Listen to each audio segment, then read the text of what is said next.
Hey everyone, welcome back to Anvil of Doom Miniatures. My name is Deets and I hope you've all been well. I was recently challenged by one of my Patreon members who sent me a bunch of these 4th edition Skaven minis to come up with a paint scheme that wouldn't take my usual 5 to 8 hours. In layman's terms, a speed paint tutorial, and I've never done one of these on the channel, so it does make me a little bit nervous. As you might all know, I'm an extremely slow painter as I'm a little bit of a perfectionist, but a lot of you out there aren't like me and you want to see minis painted fast. So today I'll try my best at showing you how I would paint a miniature as fast as I possibly can, all while trying to keep that bright old hammer aesthetic. Now I'm going to approach this in 3 10-minute sessions, so the whole mini will roughly take about 30 minutes to complete. And at the end of each session, I'm going to try get it to a tabletop standard. Keyword is try. Obviously the last one at 30 minutes is probably going to be the best, so make sure you stick around for that. Anyway, let's get into it. First up, I gave the Rat Boy a black prime and then a good zenithal highlight by spraying some white from above, and I'm covering a good amount of the rat with the white because I want this thing to be bright and punchy.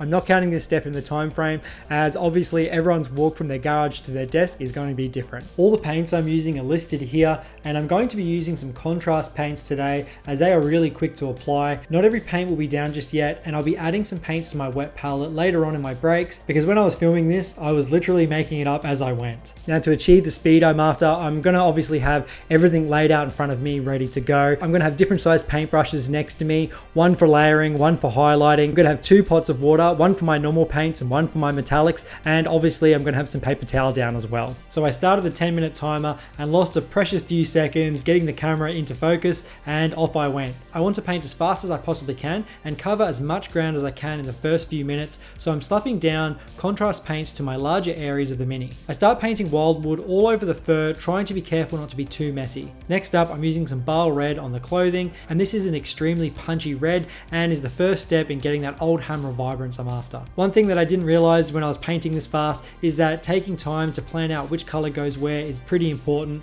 I'm now slapping down my skin tones with some rat skin flesh to the face, hands, feet and tail, but I forgot the leathers, so once the flesh was fully covered, I went back to the front armor I missed. Now I'm going to put my hand up here and admit that I did stop the clock at this point of time because I was putting the contrast paints down too fast and they're starting to merge and blend together. So I stopped the clock, fanned them down a little bit, and then about a minute later I started the clock again and carried on painting. With just over 5 minutes left, I needed to cram the metallics, a couple of washes, and hopefully one highlight to get it to the lowest of low tabletop standard. I slapped down my golds and silvers to all the jewelry parts, the armor and the sword. To save more time, I'm going to try get away with using the same washes over multiple layers, so I use Guilliman flesh all over the skin and the gold straight out of the pot, making sure it pulls in all the recesses. I then speed through some highlights to the fur, dotting on Mornfang brown, and as you can tell, this thing is not looking that pretty and it had me a little bit worried. Just over a minute ago, I covered his claws with some Screaming Skull, and as the timer went off, I was in the middle of giving the silver a watered down wash of wildwood. I did go 20 seconds over the buzzer, and I'm sorry I failed you all. Okay, so the first 10-minute session is now up, and I'm going to be honest with you guys, I'm a little bit disappointed with what I did in this first 10 minutes. It really wasn't up to the standard I thought I could kind of push it to. I wish I had everything laid out in front of me a little bit better because I didn't realize the bulk of the time would be wetting the paintbrush, drying the paintbrush, reapplying the paint, adding some water to the paint. It took way too long, so for the next 10 minutes, I'm going to try planning it out a little bit better. But before we get into that, and if you're enjoying this video so far, make sure you hit the like button and also the subscribe button if you want to stay up to date with all my videos. And if you want to support the channel further, there's a link down in the bio to the Anvil of Doom Patreon where we are running the Anvil of Doom Warband Challenge, so head on over to the Patreon page if you want to see more about that. But anyway, let's carry on. Now this next 10 minutes is probably the most important 10 minutes as I'll be adding those old hammer highlights we all know and love. And before I get into it, I'm pre-mixing my paint, adding a little bit of water to them, and I'm also adding a couple extra paintbrushes so I can just drop them and keep carrying on. Is this cheating?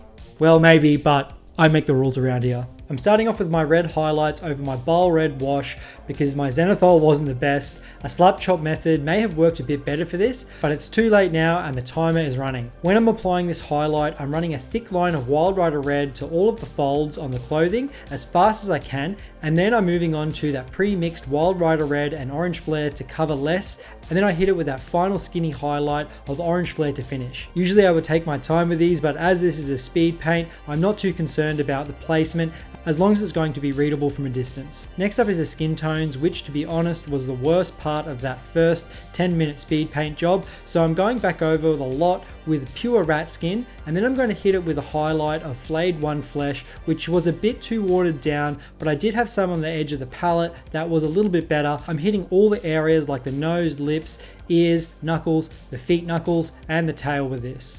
And to bring it home, I'm then going to polish up my true metallics with some silver and Hashut copper for the golds and some silver for the sword and helmet. I like to dab the excess paint off my brush to kind of give it a semi-dry brush for this step, as it's super quick and looks great from a distance. I was just finishing the sword when the buzzer went, and I was pretty damn happy. One thing I missed in this 10 minutes was to put some more silver on the front of the armor, so I quickly did this in the end here. So we can just add another 10 seconds to this overall 10 minutes, and yep, I failed you again. As you can see, this rat boy is looking way better, and he's easily up to a tabletop standard. Well, I think so anyway. I think I found my speed painting groove, and I've obviously made up a lot of time, which is really exciting, because in the next 10 minutes, I can push this guy even further and get him up to a way better standard. Before I get started on this last 10-minute push, I'm going to add some more paints to my palette, and I'm also going to pull out a bit of sponge, because I was thinking to myself, how am I going to give the true metallic sword a good look? And I'm thinking of adding a rust effect, because I know I can do this super quickly. As I said, the last 10 minutes will be for the finishing touches, which in my mind are stuff like the eyes and the spot highlights. What I do now is get my brightest paints and a skinny brush and hit all the sharp edges of the mini or points of interest. For Warhammer color schemes, it's great to go that one step further than you think is necessary with your highlights, as this will make the mini even more readable from a distance. Now you might be thinking, okay Deets, I want to paint fast, but what you're doing here seems a little bit silly, and you're probably right, as this video is me trying to show you how I will tackle the speed painting to a reasonable standard issue we all hear about all the time. But I do think if you're going to take one thing away from this video, it's that if you have a game plan and everything set up and ready to go, you could easily push through a bunch of minis in one painting session. Obviously, the more detailed the mini, the longer it might take, and I'm lucky this rat boy is a super simple sculpt, but if you're not too fussed about the smaller details, you can definitely aim to have one mini completed in about half an hour to 1 hour. I've watched videos from the big dog Peachy and I've seen how fast he can push through them, and I didn't think this was possible for me, but after this video, it just goes to show that anything's possible if you have a good game plan. In my last couple minutes of powering through this mini, I need to get the sword and the helmet done, so I grabbed the sponge. I'm just using some leftover from some packaging, but you can easily use the kitchen sponge as well, and I'm dabbing it in some Doombull brown all over the blade until it's mostly covered, and then I hit it with a few dabs of gunmetal and then a small amount of silver to finish. I then tried to give the helmet and the blade edge a quick silver highlight, and the buzzer went as I was finishing it off. Now again, I'm going to spend another minute quickly adding a highlight to the belt because I totally forgot about it, and then a super quick spot highlight of Screaming Skull to the skin. I know this isn't exactly 10 minutes, but my OCD kicked in and it was something I really needed to do.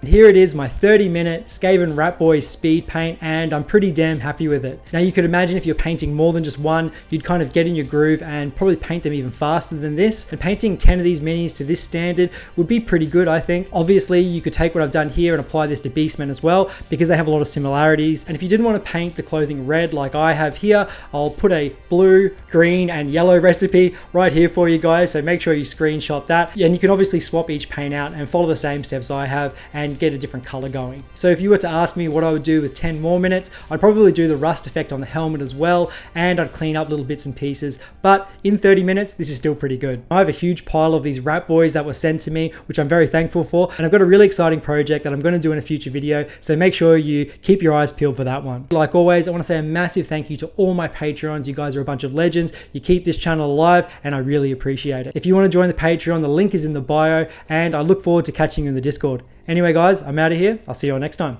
Cheers.